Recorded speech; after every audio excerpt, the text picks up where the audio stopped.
नमस्कार, रण क्षेत्र देख रहे हैं आप। आपके साथ मैं हूं लावनी विनीत। रण क्षेत्र में आज बहुत खास मुद्दा है क्योंकि देश भर की निगाहें टिकी हुई थी पश्चिम बंगाल और तमिलनाडु के चुनाव पर। और देखिए, अगर पश्चिम बंगाल की बात की जाए तो इस बार तो भाई कमाल हो गया है, क्योंकि इस वक्त की बड़ी खबर जो आपके बीच आ रही है वो ये बता रही है कि बंगाल में पहले चरण की वोटिंग में ही सारे रिकॉर्ड्स टूट गए हैं।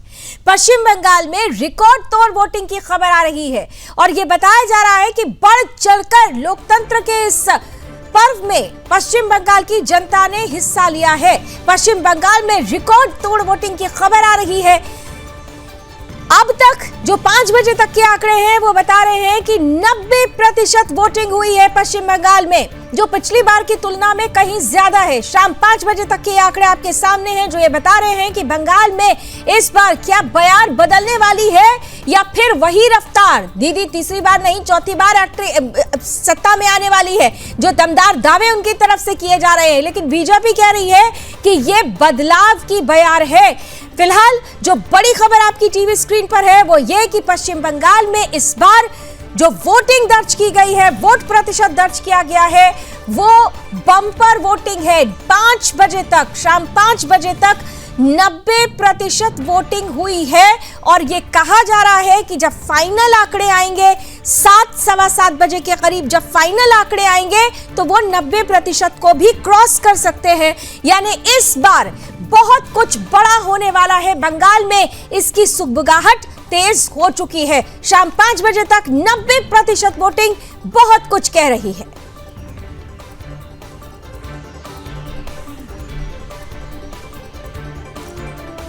तो 90% वोटिंग हुई है, लेकिन इस वोटिंग में फैक्टर क्या महत्वपूर्ण है? फैक्टर ये दो चेहरे, एक तरफ ममता बनर्जी, एक तरफ हुमायूं कबीर। और ऐसे में रण क्षेत्र में आज बड़ा सवाल भी यही है। पश्चिम बंगाल की सियासत का जो सबसे बड़ा सवाल है वो ये है कि क्या ममता बनर्जी का सबसे मजबूत किला जिसे कहा जाता है, उनका मुस्लिम वोट बैंक अब क्या दरकने लगा है?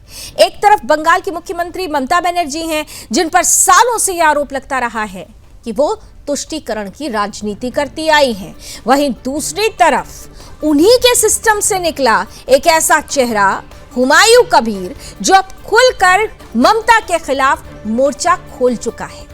पहले चरण का मतदान संपन्न हो चुका है, 90% वोट दर्ज किया गया है, 90% मतदान दर्ज हुआ है। और ऐसे में ये कहा जा रहा है कि एक बड़ा बदलाव लेकर आया है। लेकिन इसी के साथ मुस्लिम वोटों की असली लड़ाई की कहानी भी शुरू हो चुकी है। हुमायूं कबीर ये दावा कर रहे हैं कि ममता बनर्जी ने मुसलमानों का सिर्फ इस्तेमाल किया है, हक नहीं दिया, अधिकार नहीं दिया। 100 से ज्यादा मुस्लिम उम्मीदवार नए झंडे के साथ मैदान में उतर आए और गठबंधन किया AIMIM से। इसी के साथ साथ सवाल ये उठने लगा कि क्या ये लड़ाई सच में हक की लड़ाई है, अधिकार की लड़ाई है, या फिर बंगाल में सियासत में एक नया वोट काटने का खेल है। टीएमसी का पलटवार आज भी जारी रहा। लगातार कहा जाता रहा टीएमसी की तरफ से कि हुमायूं कबीर बीजेपी का मोहरा है। वीडियो सामने आए, आरोप लगे, सियासत का तापमान चरम पर पहुंचा। तो क्या बंगाल में अब मुस्लिम वोट बटेगा? इस पर चर्चा शुरू हो चुकी है। जो 90% है, अब इस 90% जो मतदान दर्ज किया गया है 5 बजे तक, इसमें एम फैक्टर कहां पर सबसे ज्यादा हावी रहा है, किसके लिए हावी रहा है, इस पर भी मंथन चिंतन शुरू हो जाएगा। सवाल उठ रहा है कि क्या ममता बनर्जी का सबसे बड़ा राजनीतिक सहारा अब उनके लिए खतरा क्या बन रहा है, या फिर यह सब एक रणनीति है जिससे चुनावी गणित बदल जाए और फायदा किसी तीसरे को हो। मुर्शिदाबाद, मालदा, उत्तर दिनाजपुर, जहां मुस्लिम वोट निर्णायक हैं, वहीं से सबसे बड़ी चुनौती उठ रही है। और चुनौती जब उठती है तो सवाल निकलते हैं। रण क्षेत्र में आज हम पूछेंगे कि क्या ममता का वोट बैंक अब उनका वोट ब्रेक बनने जा रहा है? क्या हुमायूं कबीर सच में विकल्प है या सिर्फ समीकरण बिगाड़ने का औजार? इसी के साथ साथ सबसे बड़ा सवाल ये कि क्या बंगाल में अब ध्रुवीकरण की राजनीति अपने चरम पर पहुंच चुकी है? क्योंकि यह सिर्फ चुनाव नहीं है, यह है सत्ता, समाज और समीकरण की सीधी टक्कर। इनको जो गुंडागिरी कर रहा है ना टीएमसी, उनका गुंडागिरी खत्म हो जाएगी 4 मई 2026। गुंडागिरी सारे शांत हो जाएगी। वो अचानक हमला किया, अचानक मैं जो रोड में खड़ा था 2 घंटा खड़ा था, वो को मैं निकल के आया उसी टाइम अचानक मेरा ऊपर हमला किया। तो मेरा को जो आदमी इकट्ठा हुआ उसी टाइम वो भी एक्शन लेने के लिए तैयार हुआ। तो पुलिस वाला मेरा लोगों को ऊपर लाठी चलाया। तो ये मजीद खान को सस्पेंड करना चाहिए। मजीद खान एडिशनल एसपी वही असली क्रिमिनल है, वो टीएमसी का दलाल है। इनको खिलाफ इलेक्शन कमीशन को कार्रवाई करना चाहिए।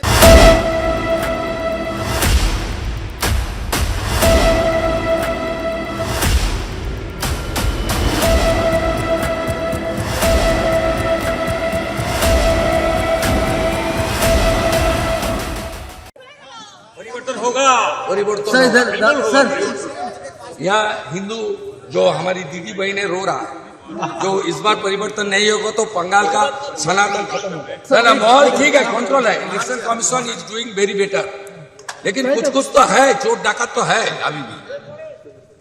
वो पिंगला उसी का खिलाफ हम लोग को स्पेसिफिक कंप्लेन है। चिन्मय प्रामाणिक क्या हुआ है? हमारी पोलिंग एजेंट को अरेस्ट किया है, उसको तुरंत कार्रवाई होना चाहिए। अब मैं police observer, state police observer Mishra और सीओ साहब मनोज अग्रवाल के साथ किया, कंप्लेन भी किया। उसको तुरंत उसको वहां हटाना चाहिए, एक्शन होना चाहिए, सस्पेंड होना चाहिए।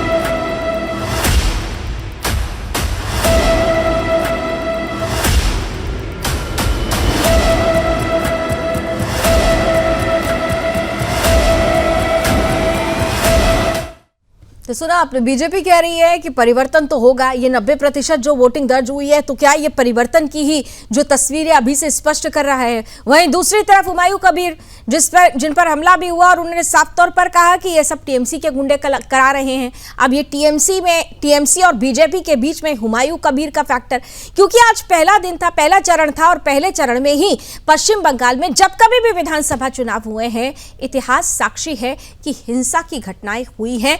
कमोवेश आज भी दिन भर वही तस्वीरें आती रही। हम चर्चा शुरू करें उससे पहले कुछ तस्वीरें आपके सामने रखते हैं। देखिए किस तरह से पश्चिम बंगाल विधानसभा चुनाव 2026 के पहले चरण के मतदान के बीच ही पूरे राज्य में हिंसा, झड़प और तनावपूर्ण घटनाओं की गंभीर तस्वीरें सामने आती रहीं। तस्वीरें आपके सामने हैं। हमने दिन भर देखा कि मतदान के दौरान कई जिलों में हालात बेकाबू होते हुए नजर आए, जहां मुर्शिदाबाद, कूच बिहार, सिलीगुड़ी, मालदा और अन्य क्षेत्रों से लगातार हिंसक घटनाओं की खबरें सामने आती रहीं।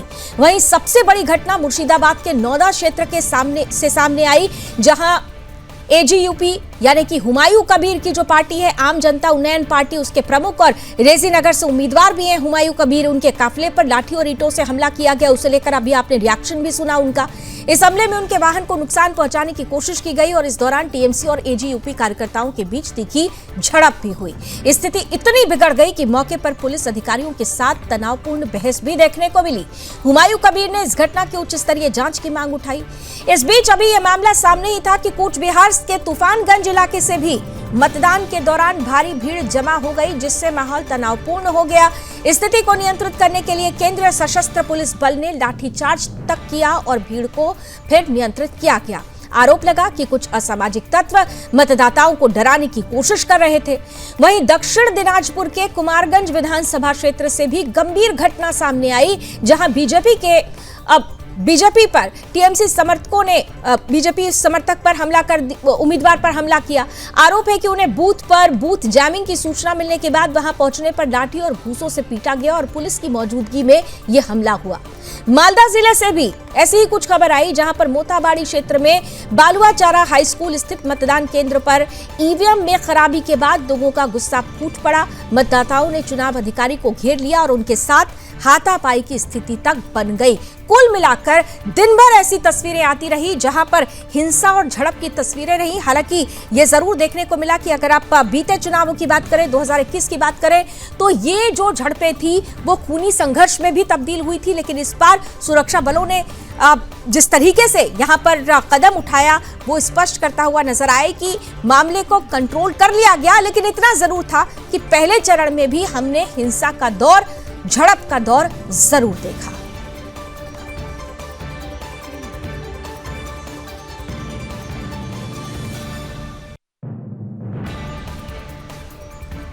तो कुल मिलाकर जो तस्वीरें आई वो अपने आप में कई सवाल खड़ी कर गईं।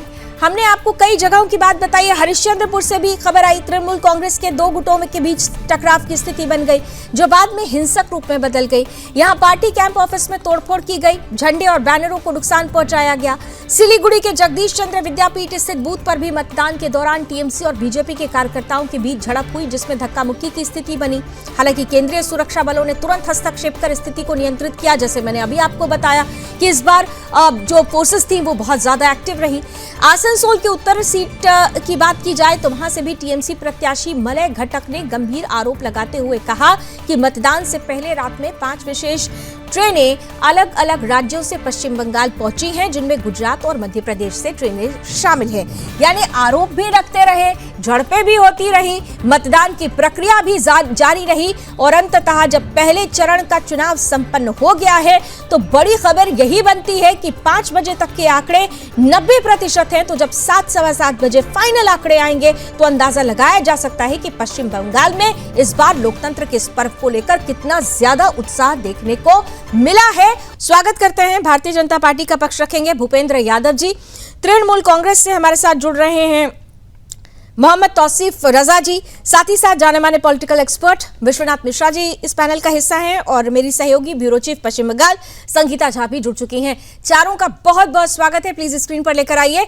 और सबसे पहले संगीता, मैं आपके पास आना चाहूंगी क्योंकि आपने मुझे चलिए संगीता शायद अभी हमारे साथ नहीं है, मैं तो फिर विश्वनाथ जी आपके पास आना चाहूंगी क्योंकि आज पहले चरण का चुनाव और पहले चरण में ही अगर 5 बजे तक 90% वोटिंग दर्ज की गई तो ये मत प्रतिशत क्या कहता है साहब? धन्यवाद लावनी जी।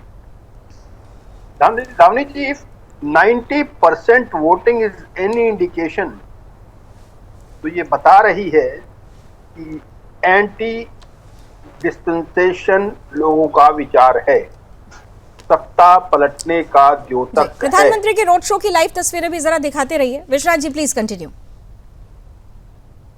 जी, ये बता रहा है कि सत्ता विरोधी लहर बिल्कुल वाइब्रेंट है, लोग मन बना चुके हैं।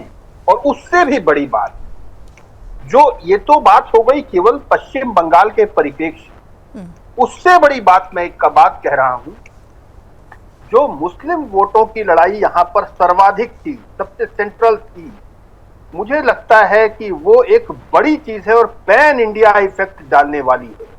मुस्लिम वोट की लड़ाई में 100 से ज्यादा कैंडिडेट्स खड़े किए थे हुमायूं कबीर ने, और विद गठबंधन किसका था? AIMIM के साथ। ये सीटें कितनी लेंगे ये महत्वपूर्ण बिल्कुल नहीं है, ये जो नई व्यवस्था बता रहे हैं वो बहुत महत्वपूर्ण है और उसका इंपैक्ट पैन इंडिया होने वाला है। होगा क्या?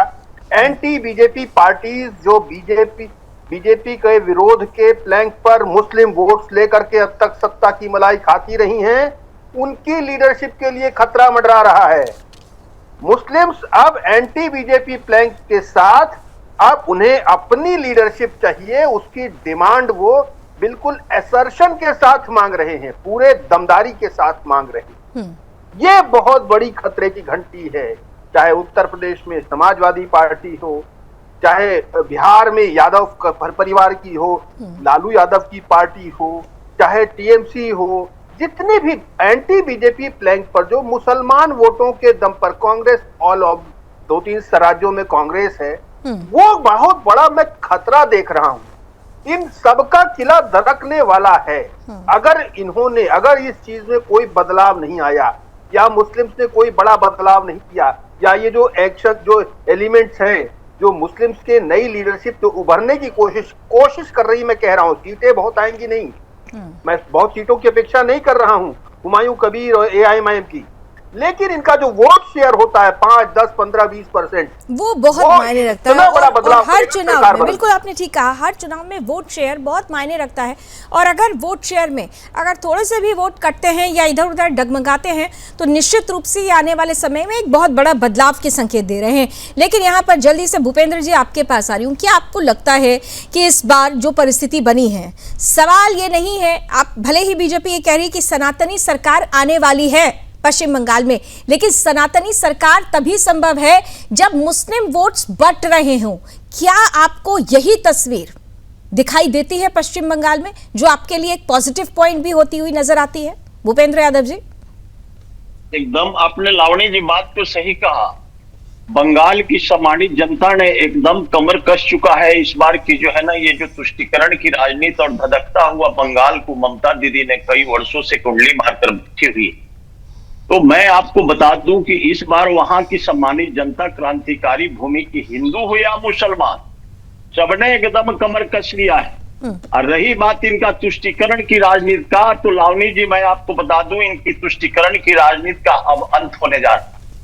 ये 90% का वोटिंग 5 बजे तक का यह दिखाता है कि एंटी इनकम्बेंसी ममता दीदी के खिलाफ एकदम चरम पर है रे भाई। और पूरे बंगाल की सम्मानित जनता अपनी अपमान भरी जिंदगी, जो जिल्लत भरी जिंदगी जी रही थी, ये टीएमसी के गुंडों को द्वारा सताए जो जा रहे थे, इसके लिए एकदम अपनी कमर कस के ये वोट के चोट दिया है। और मैं आपको स्पष्ट बता दूं कि ममता दीदी का अभिमान के ऊपर यह वोट हुआ है।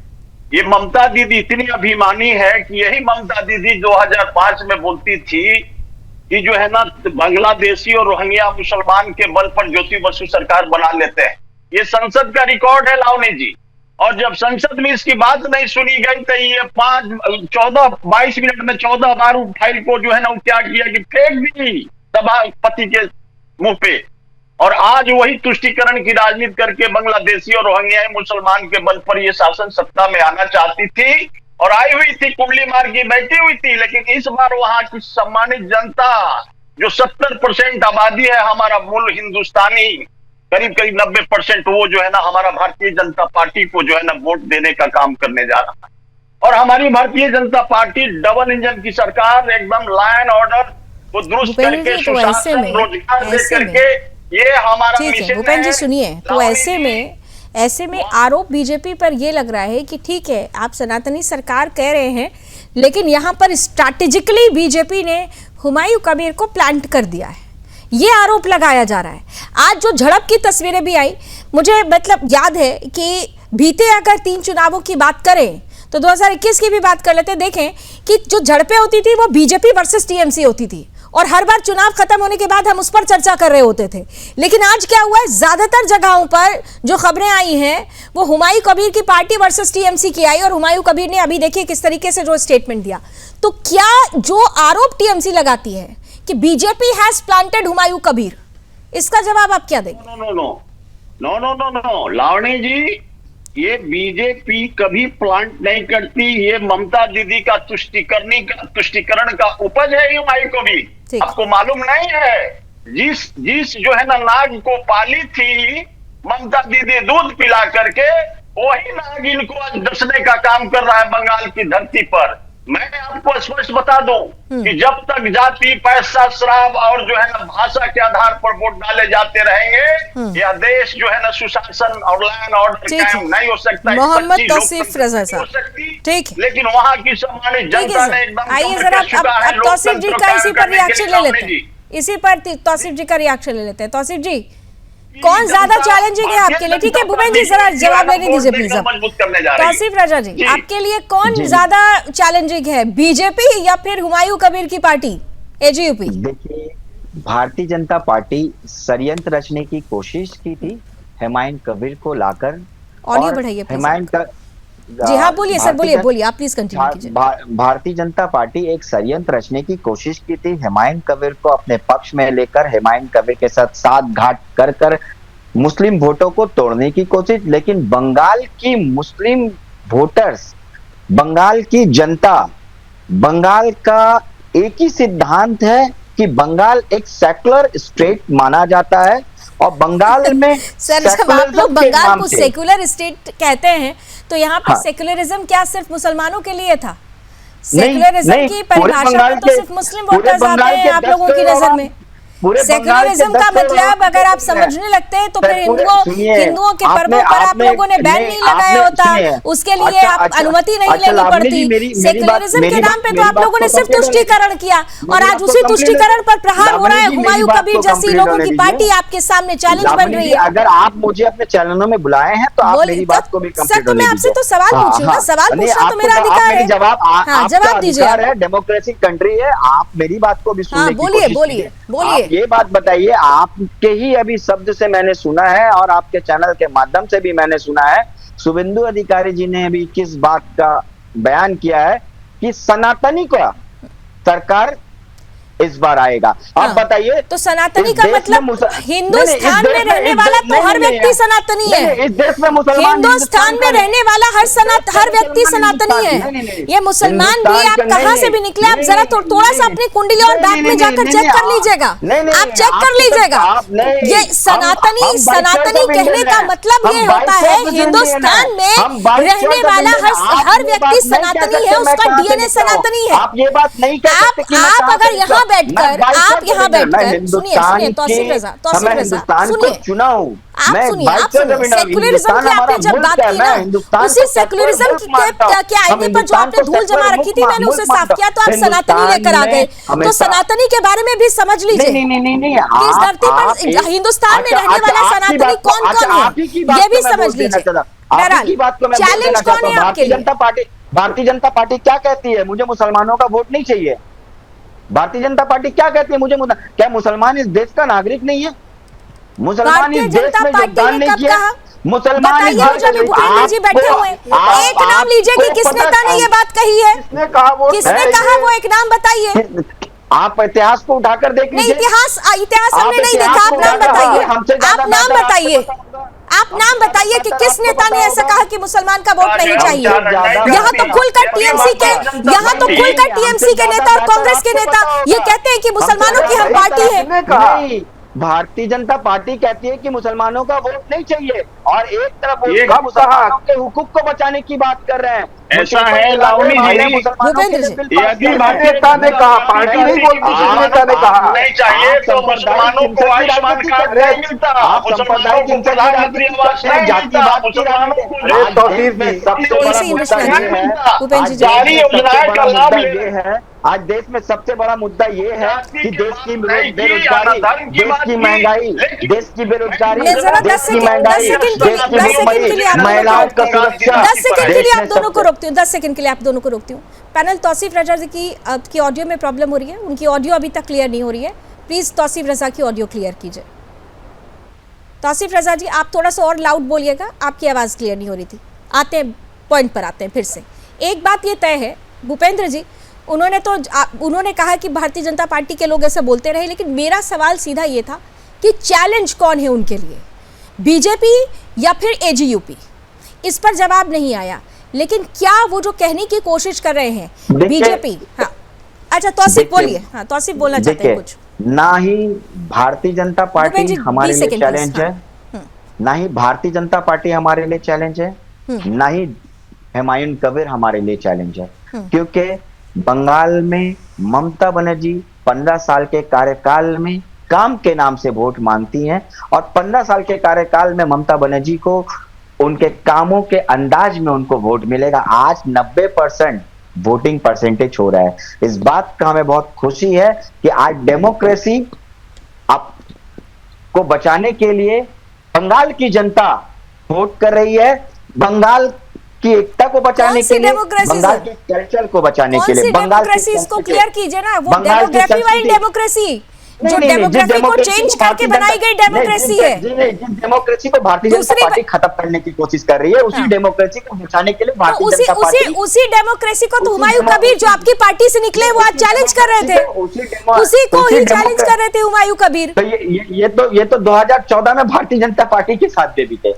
अरे हुमायूं कबीर आपकी पार्टी से निकले ना, आप क्यों हुमायूं कबीर के नाम से आप लोग क्यों कट रहे हैं? ये आप जानते हैं कि इस बार हुमायूं कबीर एक ऐसा फैक्टर है जो ममता बनर्जी के मुसलमान वोटरों को अपनी तरफ ले रहा है, और आप भी जान रहे हैं इस चीज को। पार्टी में भी थे, ये बात आपको याद होना चाहिए। भारतीय जनता पार्टी में भी वो थे, और जब भारतीय जनता पार्टी में थे तब बाबरी मस्जिद ने याद नहीं आया, तब इन्हें बाबरी मस्जिद जाना है, इलेक्शन के समय में इन्हें बाबरी मस्जिद है। अरे बंगाल की जनता बाबरी मस्जिद नहीं मांग रही है, बंगाल की जनता मतलब देश की तरक्की मांग रही है, बंगाल की जनता देश की उन्नति यही मांग तो रही है। हास्यास्पद हो जाता है कि आप किस तरक्की की बात करते हो, किन की तरक्की की बात करते हैं, घुसपैठियों की तरक्की की बात करते हैं कि बंगाल के लोगों की? अच्छा ठीक है, आप किसे घुसपैठियों की बात करें, आप किस घुसपैठियों की बात? क्या इलेक्शन कमीशन ने एक भी घुसपैठियों को दिखाया है? वोटर्स का अधिकार को छीनना डेमोक्रेसी को खत्म करने से बराबर नहीं है। वोटर का अधिकार को छीनना डेमोक्रेसी को कहाँ खत्म किया जा रहा था? कहाँ खत्म? उसी डेमोक्रेसी को बचाने के लिए SIR किया जा रहा था, उसी SIR का विरोध आप लोगों ने किया, उसी डेमोक्रेसी को बचाने का सबसे बड़ा हथियार। मैं जल्दी से एक चीज समझना चाहती हूँ विश्वनाथ जी आपसे। 2021 में TMC ने मुस्लिम क्षेत्रों में 100 से ज्यादा सीटें उस वक्त जीती थी और इस बार हुमायूं कबीर की एंट्री उन्हीं सीटों पर, आप मुर्शिदाबाद जैसे अगर हिस्सों की बात करें, मालदा जैसे हिस्सों की बात करें, यहाँ पर कोर वोटर रहा है, वो फिक्स्ड वोट बैंक कहा जाता रहा है ममता बनर्जी का, लेकिन उसी फिक्स्ड वोट बैंक पे ही इस बार हुमायूं कबीर का डाका है। ये जो चीजें हैं, ये भले ही यहाँ पर तौसीफ रजा उनको चैलेंज ना माने, लेकिन वो एक चुनौती बनकर तो सामने आ चुके हैं। विश्वनाथ जी जी लाभी, देखिए सबसे महत्वपूर्ण क्या है, 2021 में करीब मुस्लिम वोटर्स में का करीब आप मान लीजिए कि 30-80% वोट मिले। अब आज की डेट में जो स्थिति है, उस समय कोई बड़ा डाइवर्जेंट व्यू नहीं था मुसलमानों के भी। आज की डेट में एक दूसरा ध्रुव खड़ा है जिसमें ये हुमायूं कबीर और AIMIM के साथ हुमायूं कबीर 100+ सीटों पर उन्हीं मुसलमानों को खड़ा किया। तो ये वोट देखिए, उसमें कितनी सीटें निकलती हैं ये इसकी मुझे बड़ी अपेक्षा नहीं है, लेकिन जो वोट कटेगा वो इनका वोट, वो इनकी जो संख्या है सीटों की, वो ड्रास्टिकली नीचे कर देगा मुझे लगता है। क्योंकि दो फैक्टर्स काम कर रहे हैं। 90% voting anti incumbency full swing में है, ये बता रहे हैं। दूसरी 100+ candidates AIMIM plus Humayun Kabir का बिल्कुल कॉकटेल तैयार है वहां पर मुसलमान वोटों के लिए, और ये आज नहीं तैयार हुआ है। मुसलमान वोट अपने लिए लीडरशिप मांग रहा है। ये बिहार से, उत्तर प्रदेश से शुरू हुआ, बिहार पहुंचा, बिहार से अब पश्चिम बंगाल आया है। ठीक है, मतलब ये मोमेंटम बढ़ रहा है। अब मुस्लिम वोटर्स ममता बनर्जी में अपना लीडर नहीं देखते हैं, वो मुस्लिम चेहरे में अपना लीडर देख रहे हैं, मुस्लिम चेहरे में अपना लीडरशिप तलाश रहे हैं। तो ये तो आपके लिए सबसे बड़ी चुनौती हो गई। जो आपका फिक्स वोट बैंक था, अगर वही लीडरशिप को नहीं स्वीकार करे और मुस्लिम समुदाय से मुस्लिम चेहरे को ही स्वीकार करे तो आपके लिए ज्यादा बड़ा चैलेंज हो गया। तौसीफ रजा, देखिए मैं आपको एक बात बता दूं, बंगाल की जनता जाति धर्म के आधार पे वोट नहीं करती है, काम के आधार पे वोट करती है, पहली चीज। और मुस्लिम लीडर, हिंदू लीडर, बहुत हास्यास्पद लगता है जब TMC का कोई प्रवक्ता ये बात कहता है। तो नहीं, मैं पहले मेरी बात को कंप्लीट होने दीजिए। आप इंटरप्ट कर रही हैं हमारी बात, तो हमारी बात तो खत्म करनी। हाँ, बोलिए। और दूसरी चीज, आप ऐसे बहुत सारे असेंबली में देखेंगे जहां पर डोमिनेटेड माइनॉरिटी इलाका है, वहां पर नॉन मुस्लिम कैंडिडेट खड़े होते हैं और उनको मुसलमान पूरा वोट देता है। तृणमूल कांग्रेस के कैंडिडेट होते हैं, ये भी बात मैं आपको बता दूं। ये दूसरा पहलू है। और तीसरा पहलू, बंगाल की जनता हुमायूं कबीर का एक असली चेहरा देख चुका है और वो तमाम चीजों के माध्यम से बंगाल में पता चल चुका है हुमायूं कबीर का असली चेहरा। और आप विश्वास किस पे करेंगे, वो मुसलमानों का सेंटिमेंट के साथ में हुमायूं कबीर ने खेल चुका है और इस चीज को बंगाल की जनता समझती है। और रही बात कि मुस्लिम वोटर्स को पता है, हिंदू वोटर्स को पता है, सिख वोटर को पता है, ईसाई वोटर को पता है, तमाम बंगाल वासियों को पता है कि उनको वोट किस तरीके से करना है और किस पार्टी को करना है और किस काम को देखकर करना है। और ये बात बहुत अच्छे तरीके से बंगाल की जनता जानती है। और ये 4 तारीख का इंतजार करिए, आपको भी वही असली चेहरा नजर आएगा कि ममता बनर्जी मुख्यमंत्री के रूप पे बंगाल की चौथी बार मुख्यमंत्री बनेंगी। आप दावा कर रहे हैं, लेकिन भूपेंद्र जी, इस दावे में कितना दम है जब ऐसी परिस्थिति में मुस्लिम सेंटिमेंट्स की बात हो? तो हुमायूं कबीर ने कहा कि मुस्लिम सेंटिमेंट्स को सिर्फ वोट बैंक के रूप में देखा गया, अधिकार तो दिया ही नहीं गया। पूरा का पूरा उनका कैंपेन ही इसी पर आधारित रहा।